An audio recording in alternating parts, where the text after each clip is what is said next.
Hello student, आज फिर new lecture के साथ मिल रहे हैं। ये न्यू लेक्चर आपका क्लास 9 से रिलेटेड है। क्लास 9 की 2 एक्सरसाइज 1.1 एंड 1.2 लास्ट वीडियो में कंप्लीट कर चुके थे। अब स्टार्ट करते हैं 1.3। तो 1.3 स्टार्ट करने से पहले अगर आप चैनल पर नए हो या आपने चैनल को सब्सक्राइब नहीं किया हो तो प्लीज़ चैनल को सब्सक्राइब जरूर कर दीजिएगा।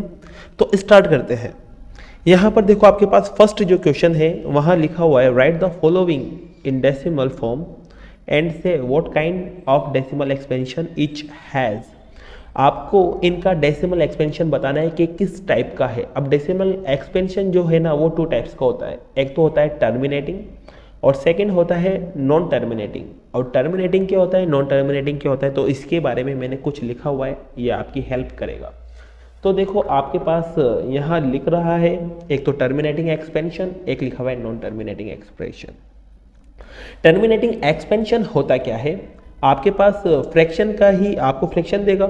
अब फ्रैक्शन को आप डिवाइड करना जानते हो। अब आप फ्रैक्शन को अगर डिवाइड करो तो उसका रिमाइंडर अगर 0 बन जाए तो वो फ्रैक्शन टर्मिनेटिंग एक्सपेंशन वाली होती है। ठीक है, यहाँ पर लिखा हुआ है a fraction is said to be terminating if its remainder become 0। Remainder 0 बन गया तो फ्रैक्शन कैसी हो गई, टर्मिनेटिंग हो गई। अब नॉन टर्मिनेटिंग इसका अपोजिट है पूरा।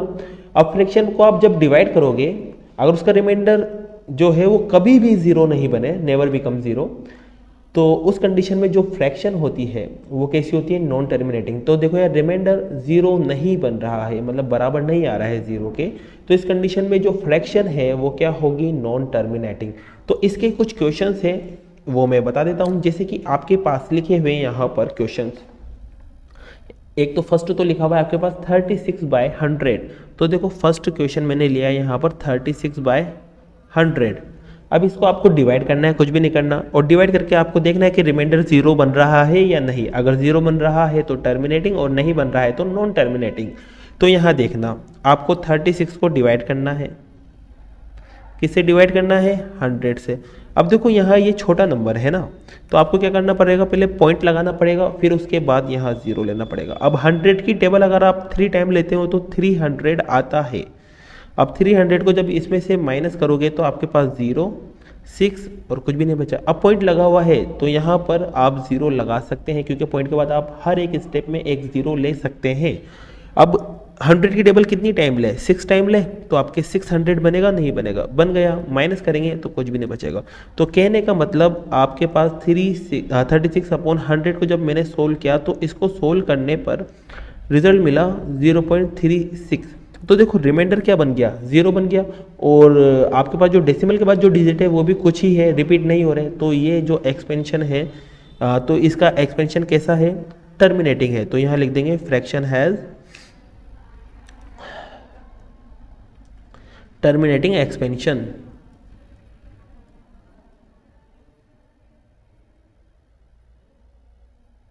ठीक है, अब ऐसे ही मैं सेकंड क्वेश्चन को ले लेता हूं। तो सेकंड क्वेश्चन मैंने यहां लिखा, सेकंड क्वेश्चन में आपके पास है 1/11। देख लेना, आपकी कॉपी में आपको दिख जाएगा 1/11 है सेकंड क्वेश्चन, ये रहा।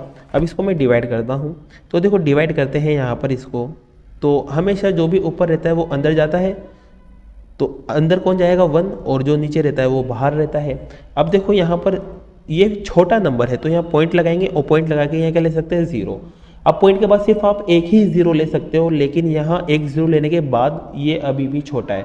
तो अब यार डिवाइड एंड ब्रेक हुआ है, तो डिवाइड एंड ब्रेक का आपको यहाँ 0 लगाना पड़ेगा, फिर उसके बाद यहाँ पर भी एक 0 लगाना पड़ेगा। तो आपको अगर सेकंड 0 की ज़रूरत पड़ती है तो पहले ऊपर 0, फिर उसके बाद नीचे भी 0, नहीं तो आप सिंगल 0 ही लगाओगे। आपको अगर ज़रूरत पड़ेगी तो ऊपर भी 0, फिर उसके बाद नीचे भी 0। अब देखो, 9 टाइम लेंगे तो कितना आएगा, 99।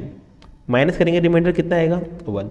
अब पॉइंट लग रहा है तो एक 0 आप ले सकते हो पॉइंट की हेल्प से, लेकिन अभी भी 11 से छोटा है ये। अब 11 से छोटा है तो आपको क्या करना पड़ेगा, एक और 0 लगाना पड़ेगा। अब यहाँ जब एक 0 लगाओगे तो ऊपर भी एक 0 लगाना पड़ेगा, फिर वापस 9 टाइम पर 99, फिर माइनस करेंगे 1। देखो, अब यहाँ पर एक चीज़ नोटिस हो रही है, इसको जब आपने डिवाइड किया ना, आपने इसको डिवाइड किया, तो डिवाइड करने के बाद यहाँ पर रिमाइंडर बार बार 1 1 बचता जा रहा है। जीरो बन नहीं रहा है, फिर वापस में इसे जीरो लगाऊंगा, डबल जीरो, फिर 9 टाइम 99, तो आपके इसे चलता जाएगा, मतलब रिमाइंडर जीरो नहीं बन रहा है, मतलब ये रिपीटेड चलता जा रहा है। तो मतलब 1/11 का जो एक्सपेंशन है 0.090909 ये चलता जाएगा, ये रुकेगा नहीं, मतलब रिमाइंडर जीरो नहीं बनेगा। तो इस कंडीशन में इसका जो एक्सपेंशन है वो कैसा होगा, टर्मिनेटिंग के नॉन टर्मिनेटिंग, नॉन टर्मिनेटिंग होगा। तो fraction has non terminating expansion.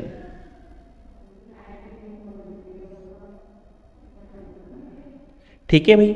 अब जैसे कि एक क्वेश्चन और है आपके पास, यहां पर क्वेश्चन लिखा हुआ है आपके पास, नेक्स्ट क्वेश्चन नंबर 3 आपके पास है। क्वेश्चन नंबर 3 जो है आपके पास वो कुछ इस टाइप से लिखा हुआ है, मिक्स्ड फ्रैक्शन में लिखा हुआ है ये, सॉरी यहाँ पर 8 है, आपके क्वेश्चन नंबर 3 जो है वो मिक्स्ड फ्रैक्शन में। तो ये मिक्स्ड फ्रैक्शन है, तो सबसे पहले आप इसको सिंपल फ्रैक्शन में चेंज करोगे, और सिंपल फ्रैक्शन में चेंज करने का मेथड सिंपल सा है, 8 को पहले 4 से मल्टीप्लाई करेंगे, जो रिजल्ट आएगा उसे 1 में ऐड कर देंगे। तो 8 4 जार होता है 32, एंड 32 में 1 ऐड करेंगे तो 33 एंड डिवाइडेड बाय 8। अब इसको आप नॉर्मल बन गई फ्रैक्शन तो डिवाइड कर लेना, तो इसको आपको खुद को करना है, ये आपका होमवर्क है। इसको मैंने सिंपल बना दिया, अब डिवाइड आप करना, तो ये आप कर सकते हो। तो इसी टाइप के जितने भी क्वेश्चन है आपके पास, क्वेश्चन नंबर आपके पास है 3, क्वेश्चन नंबर आपके पास 5 एंड क्वेश्चन नंबर 6, ये इजीली आप कर सकते हो, बस डिवाइड करना है। रिमाइंडर अगर जीरो नहीं बन रहा है तो आपको जानते हो क्या लिखना है, और जीरो बन जाता है तो आप जानते हो आपको क्या लिखना है। ठीक है, तो क्वेश्चन नंबर आपके पास एक तो 4th आपको करना है, एक 5th आपको करना है, और एक 6th आपको करना है, ये भी आपके होमवर्क है। ठीक है भाई, ये आपके क्वेश्चन कंप्लीट। अब इसके बाद देखो यहाँ बात करते हैं नेक्स्ट क्वेश्चन पर। तो नेक्स्ट क्वेश्चन में आपके पास लिखा हुआ है, do you know that 1/7 is equal to 0.14287 and इसके ऊपर ये लाइन लगी हुई है, इस लाइन को बोलते हैं बार। बार का मीनिंग ये होता है कि ये 7 पे खत्म हो गया, फिर उसके बाद वापस ये डिजिट आपस में रिपीट होंगी, जैसे कि यहाँ पर ये 0909 रिपीट हो रहे थे, तो इसको मैं अगर एक बार लिखूं तो 09 और उसके ऊपर बार लगा दूंगा, तो इसका मतलब क्या होगा कि ये रिपीट हो रहे हैं। तो यहाँ पर इसका मीनिंग यही है, बार का मतलब कि रिपीट हो रहे हैं। तो 7 जैसे खत्म हुआ तो फिर उसके बाद नेक्स्ट नंबर क्या आएगा, वापस 14285 फिर वापस खत्म हुआ, फिर वापस से शुरू से, मतलब ये रिपीट करते ही जाएंगे अपने आप को कंटिन्यू। ठीक है, तो इसका मतलब ये है। अब एक वैल्यू उसने दे दिया, और उसके बाद इसने कहा है कि आपको बिना लॉन्ग डिवीजन मेथड के आपको वैल्यू फाइंड करना है। एक तो आपको 2/7, एक 3/7, एक 4/7, 5/7 and 6/7 without actually long division method. आपको बिना लॉन्ग डिवीजन मेथड के इसको सोल्व करना है। तो देखो इस क्वेश्चन को भी मैंने लिखा हुआ है, देखो आपके पास क्वेश्चन है ये रहा। ठीक है भाई, अब एक तो उसने दे रखा है और उसने कहा है कि इन सबको आपको फाइंड करना है। तो देखो कैसे फाइंड करें, तो देखो सबसे पहले आपको करना कुछ नहीं है, आपको यहाँ देखना है, जब आपने इसको 1 को डिवाइड किया ना 7 से, तो 1 को 7 से डिवाइड किया, तो देखो 1 7 से तो डिवाइड होगा नहीं। अब थोड़ा माइंड में आप इसको सोल्व करना, तो पॉइंट लगाएंगे, पहले पॉइंट लगाएंगे तो 0 लेना पड़ेगा 1 के साथ, और 1 के साथ जब आप 0 लोगे तो 10 बन जाएगा, और 7 की टेबल कितनी टाइम बोलना पड़ेगी, फिर आपको 7 की टेबल आपको 1 टाइम लेना पड़ेगी। तो देखो यहाँ 1 से स्टार्ट कर रखा है, तो बस इसका भी थोड़ा ऐसे ही माइंड में एज्यूम करना। अब 2 से आप इस 7 को डिवाइड करोगे, डिवाइड नहीं कर सकते, तो पहले आपको पॉइंट लगाना पड़ेगा, और पॉइंट लगाओगे तो फिर आप 2 के साथ क्या ले सकते हो, 0। जब 2 के साथ आप 0 लोगे तो 7 की 2 के साथ 0 लोगे तो आपके पास बन जाएगा 20, और जब ये 20 बन जाएगा तो 7 की टेबल आप कितनी टाइम लोगे कि आपका 7 से ये डिवाइड हो जाए, मतलब ज़्यादा भी ना आए ना आपके कम आए। तो देखो 20 है, अब 7 की टेबल लेते हैं, 7 1 7, 7 2 14 एंड 7 3 21। अब 21 जो है ना वो 20 से ज़्यादा हो जाएगा, तो मतलब 2 टाइम ही लेना है आपको। तो 2 टाइम लेना है मतलब 2 से स्टार्ट करना है, सिंपल सा है।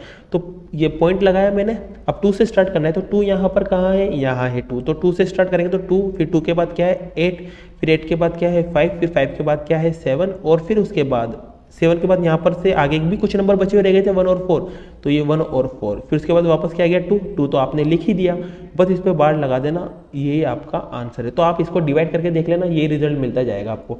अब बात करते हैं इसकी, तो यहाँ पर आप पॉइंट लगा दें, पॉइंट लगाने के बाद आप 3 के साथ क्या लेंगे, 0 लेंगे, तो 3 के साथ 0 लेने पर ये बन जाएगा 30।